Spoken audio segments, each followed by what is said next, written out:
Wave optics. आपण सध्या interference अभ्यासत आहोत.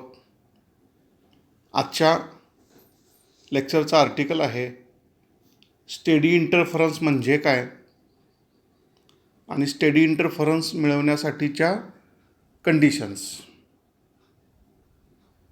Steady interference pattern is the interference pattern to be seen over sustained period. With respect to time bright fringe dark fringe याची intensity constant राहिली पाहिजे. म्हणजे आपण सस्टेन्ड पिरियड म्हणजेच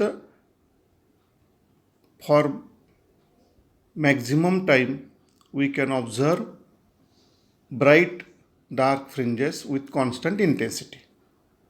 म्हणजे थोडक्यात इंटरफरन्स पॅटर्न हा अल्टरनेट ब्राईट आणि डार्क फ्रिंजेसनी बनलेला आहे आणि तो आपल्याला काही कालावधीसाठी किंवा with respect to time constant पाहता येतो.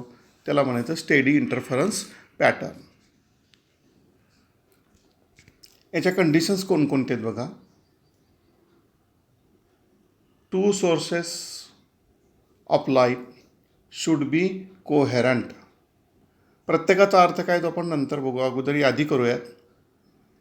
To sources of light must be monochromatic. Two sources of light should be of same amplitude. Small d very small as compared to capital D. म्हणजे स्मॉल डी हे दोन सोर्सेसमधील अंतर आहे, distance between two slits. तर capital D हे source आणि स्क्रीनमधलं अंतर आहे. म्हणजे काय म्हटलं आहे बघा, the separation between the two slits म्हणजे small D must be small in comparison to the distance between the plane containing the slits and observing the screen. थोडक्यात दोन सोर्सेसमधलं अंतर हे खूप कमी पाहिजे, सोर्स आणि स्क्रीनमधलं अंतर जास्तीत जास्त पाहिजे. पुढची कंडिशन आहे the two sources must be narrow sources. आणखी कंडिशन आहे the two slits should be emitting waves in same state of polarization. Same state of polarization. अशा एकूण 6 कंडिशन्स आहेत. प्रत्येकाचं आपल्याला थोडक्यात एक्सप्लेनेशन बघायचं आहे. बराच वेळा हा प्रश्न बोर्ड परीक्षेला 2 मार्काला विचारला गेलेला आहे. What are the conditions to obtain steady interference pattern. कोणकोणते आहेत परत एकदा बघा. Two sources should be coherent. Two sources should be monochromatic. The amplitude of the two sources must be same. Distance between two sources should be very small as compared to the distance between source and screen. That is a small d small than capital D. Two sources must be narrow sources. And the two waves should be in the same state of polarization. आता प्रत्येक असं explanation पाहताना इथं 2 फॉर्म्युले दिलेले आहेत, ते लक्षात ठेवायचे आहेत, आपल्याला वापरायचे आहेत. आपण जे अगोदरच्या पिरियडला अभ्यासलेले आहेत. पाथ डिफरन्स की ज्याला आपण डेल्टा एल असं म्हटलं आहे. Path difference is equal to Y into small d divided by capital D. आणि दुसरा फॉर्म्युला आहे डब्ल्यू म्हणजे width, of course fringe width is equal to lambda into capital D upon small d. ह्या दोन्ही फॉर्म्युल्यामध्ये स्मॉल डी म्हणजे 2 सोर्सेसमधील अंतर, कॅपिटल डी म्हणजे सोर्स आणि स्क्रीन याच्यातलं अंतर, लॅम्बडा म्हणजे वेवलेंथ ऑफ द लाईट. तर वाय म्हणजे काय आहे, आपण पाथ डिफरन्स स्क्रीनवरती ज्या पॉईंटला काढणार आहोत त्या पॉईंटचं सेंटरपासूनचं म्हणजे स्क्रीनच्या सेंटरपासूनचं अंतर, त्याला वाय असं म्हटलं. काही ठिकाणी इतर नोट्समध्ये तुम्हाला ते एक्सनी पण दाखवलं असेल, आपल्या टेक्स्टमध्ये इथं वायने म्हटलेलं आहे. आता प्रत्येकाचं थोडक्यात एक्सप्लेनेशन बघूयात. पहिल्यांदा बघूयात coherent sources. If the phase difference between light waves emitted by the two sources is either zero or constant, then the two sources are coherent sources. If the phases and phase difference vary with the time, the positions of bright fringe and dark fringe will also change with respect to time, and interference pattern will not be steady. Hence, two sources producing steady interference pattern must be coherent, which are derived from a single source. Coherent विषयी आपण याच्या अगोदरच्या एका तासालाही डिटेलमध्ये अभ्यासलेला आहे. ते परत repeat होत आहे. दोन सोर्सेसमधले जे लाईट वेव्ज आहेत, दोन सोर्सेसनी इमिट केलेले जे लाईट वेव्ज आहेत, त्यांच्यातला फेज डिफरन्स एक तर झिरो असला पाहिजे किंवा कॉन्स्टंट असला पाहिजे. तर आणि तरच त्या सोर्सला आपण काय म्हणणार आहोत, कोहेरंट सोर्सेस. थेरटिकल एक्सप्लेनेशन आहे. समजा दोन सोर्सेस कोहेरंट नाहीत असं गृहीत धरूयात, मग काय होईल? जर दोन सोर्सेस कोहेरंट नसतील तर मॅक्झिमा म्हणजे ब्राईट फ्रिंज, मिनिमम म्हणजे डार्क फ्रिंज यांच्या पोझिशन स्थिर राहत नाहीत, फिक्स राहत नाहीत. त्या सतत जागा बदलतात आणि मग आपल्याला स्थिर पॅटर्न मिळत नाही. आणि म्हणून दोन सोर्सेस कोहेरंट असणं गरजेचं आहे. परत मग दोन सोर्सेस हे कोहेरंट कधी असू शकतील? तर ते एकाच सोर्सपासून तयार केले असतील तर आणि तरच ते कोहेरंट असतात. दोन वेगवेगळे सोर्सेस कधीच कोहेरंट असू शकत नाही. पुढचा मुद्दा आहे two sources must be monochromatic. आपण याचे दोन भाग करूयात पहा. मोनो म्हणजे एक, क्रोमा म्हणजे कलर. क्रोमा हा लॅटिन शब्द आहे. क्रोमा ह्या शब्दाचा अर्थ कलर असा होतो. मोनोक्रोमॅटिक म्हणजे एका कलरचा लाईट. कलर हा वेवलेंथवर अवलंबून आहे, म्हणजे त्यांचं लॅम्बडा सारखा असला पाहिजे. आता हे कशासाठी गरजेचं आहे ते पाहूयात. मोनोक्रोमॅटिक म्हणजे लक्षात आलं, दोन्ही सोर्स हे एकाच कलरचे असले पाहिजेत, म्हणजे त्यांची वेवलेंथ सारखी असली पाहिजे. का ते बघूयात. Monochromatic sources means the sources of same colour, that is of same wavelength. This is essential because we know that path difference is equal to yd upon d, fringe width is equal to w is equal to lambda d upon d. From these two formulae it is clear that position and width of the fringes depends upon wavelength, which depends upon wavelength. And therefore, if the two sources are of different wavelength, then crest cannot be coincided with crest or trough cannot coincide with trough. Hence, there is no clear-cut interference. Hence, it is essential that two sources must be monochromatic. म्हणजे बघा students, फ्रिंजेसची width आणि position ही वेवलेंथवर अवलंबून आहे. आणि त्या फ्रिंजेसची wavelength जर सारखी नसेल, त्या सोर्सची वेवलेंथ जर सारखी नसेल तर कन्स्ट्रक्टिव्ह इंटरफरन्स मिळण्यासाठी क्रेस्टला क्रेस्ट ओव्हरलॅप होईलच असं नाही, किंवा ट्रफला ट्रफ ओव्हरलॅप होईलच असं नाही. बघा मी ते दोन वेव्स काढून दाखवतो. ही एक वेव आहे आणि ही दुसरी वेव आहे. दोघांच्या वेवलेंथ सारख्या नाहीत पहा, वेगवेगळ्या आहेत. मग इथं क्रेस्टला क्रेस्ट आला का बघा?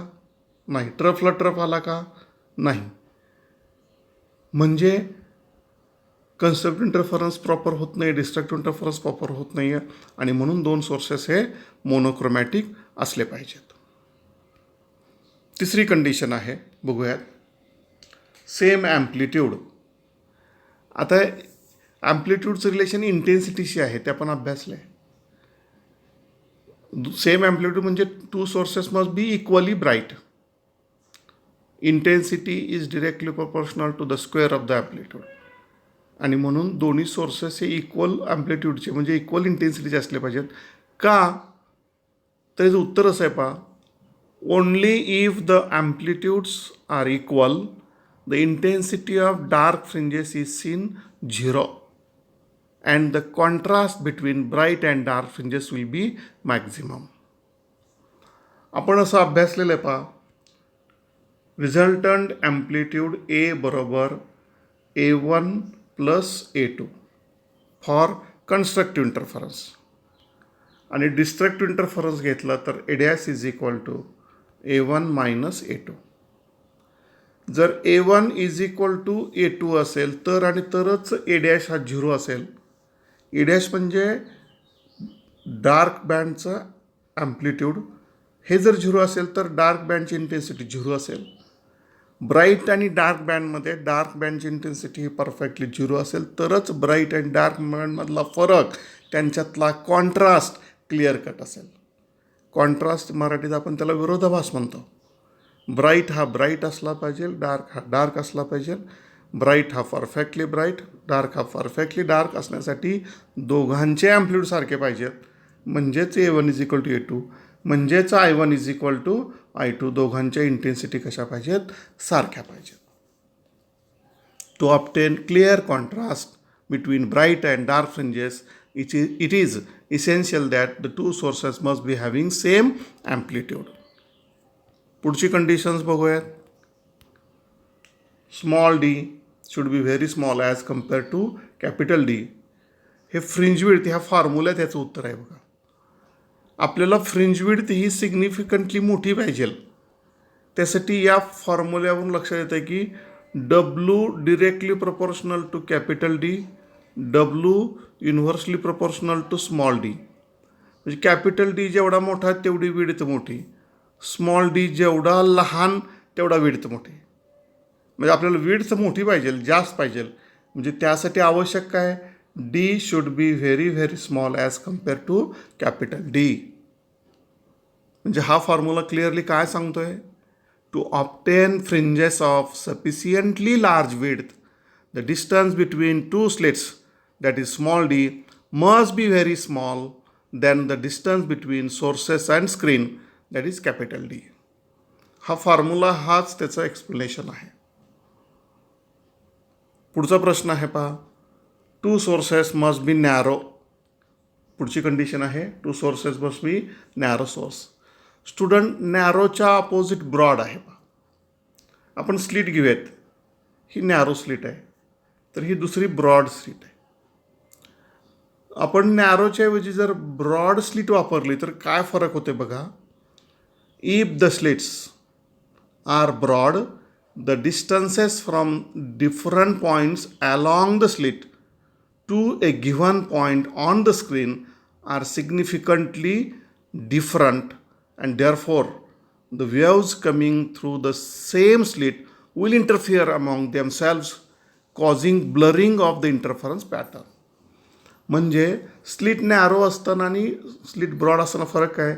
हे जे डिस्टन्स आहे, ही जी विड्थ आहे, अलॉंग द विड्थ वेगवेगळे जे पॉईंट्स आहेत त्यापासून येणाऱ्या वेव्जमुळं अनेक इंटरफरन्स पॅटर्न तयार होतो. आणि त्यामुळे इंटरफरन्स पॅटर्न हा शार्प डिस्टिंक्ट असण्याच्याऐवजी तो ब्लर्ड तयार होतो. आणि म्हणून गरजेचं काय आहे? तो सोर्स हा नॅरो सोर्स असला पाहिजे. त्याच्यातून बाहेर पडणाऱ्या ज्या वेव्ज आहेत त्याच्यामध्ये इंटरफरन्स असता कामा नये. इथं याची विड्थ वाढवली की आपल्याला शार्प इंटरफरन्स पॅटर्न मिळत नाही. आणि म्हणून गरजेचं आहे two sources must be narrow sources. आणि त्याच्यानंतरची आणखी एक कंडिशन आहे ती म्हणजे same state of polarization. This is necessary only if polarized light is used for the experiment. जर प्रयोगामध्ये वापरलेला लाईट हा पोलराइज्ड लाईट असेल तर आणि तरच याची गरज आहे, अन्यथा याची गरज नाही आहे. याचं आणखी डिटेल एक्सप्लेनेशन आपल्याला आपल्या सिलेबसमध्ये अपेक्षित नाही आहे. इथं फक्त एवढं लक्षात ठेवूयात, the two waves should be in the same state of polarization and this is essential for if the light used in the experiment or in the production of coherent sources or interference pattern. If it is polarized light, then it is essential that the two waves should be in the same state of polarization. Students, अशा प्रकारे आपण ह्या ज्या वेगवेगळ्या conditions आहेत त्या इथं अभ्यासलेल्या आहेत. ह्या कंडिशन्स कोणत्या आहेत परत एकदा रिपीट करू आणि मग पुढं जाऊयात. लक्षात ठेवायला तशा सोप्या आहेत बघा. आपण पटपट त्याला रिव्हाइज करूयात. स्टेडी इंटरफरन्सच्या कंडिशन्स. त्याच्या अगोदर स्टेडी इंटरफरन्स कुणाला म्हणायचं आहे? तो असा इंटरफरन्स पॅटर्न की त्याच्यामध्ये आपल्याला ओव्हर ए पिरियड सस्टेन्ड इंटरफरन्स पाहायला मिळेल. मग त्या कंडिशन्स कोणकोणत्या आहेत बघा. दोन सोर्सेसमुळं इंटरफरन्स घडून येतो. ते दोन्ही सोर्सेस कसे असले पाहिजेत? The two sources should be coherent. The two sources should be monochromatic. The two sources should be having same amplitude that is of equal intensity. Small d very very small as compared to capital D म्हणजेच distance between two sources or two slits should be very very small as compared to the distance between source and screen. The two sources should be narrow sources and the two slits produces two light waves should be in the same state of polarization. Same state of polarization. आणि हे explain करण्यासाठी आपण दोन फॉर्म्युल्यांचा उपयोग केला. हे परत परत आपल्याला बऱ्याच वेळा वापरायचे आहेत. न्यूमरिकल सॉल्व करताना हे महत्त्वाचे आहेत. आपल्याला हे मुखोद्गतच करायचे आहेत, पाठांतर करूनच ठेवायचे आहेत. Path difference delta L is equal to Y into small D upon capital D आणि fringe width W is equal to lambda into capital D upon small D. इथे लक्षात ठेवा, स्मॉल डी म्हणजे दोन सोर्सेसमधलं अंतर, कॅपिटल डी म्हणजे source आणि स्क्रीनमधलं अंतर, लॅम्बडा म्हणजे इथं वापरलेलं लाईटची वेव्हलेंथ, तर वाय म्हणजे आपण स्क्रीनवरती ज्या पॉईंटला पाथ डिफरन्स काढतो त्या पॉईंटचा सेंटरपासूनचं अंतर, त्याला वाय असं म्हटलं आहे. काही नोट्समध्ये किंवा काही पुस्तकामध्ये त्याला एक्सनी पण दाखवलेलं आहे. थोडक्यात हे डिस्टन्स आहे, हे इथं लक्षात ठेवा. परत एकदा फास्ट पाहूयात आणि आपण मग थांबूयात ह्या तासाला. For obtaining steady interference pattern the two sources must be coherent. Two sources must be monochromatic. Two sources must be having same amplitude. Small d very small as compare to capital D म्हणजे दोन सोर्सेसमधलं अंतर हे source आणि स्क्रीनपेक्षा खूप कमी असलं पाहिजे. The two sources must be narrow sources and the two sources must be in same state of polarization.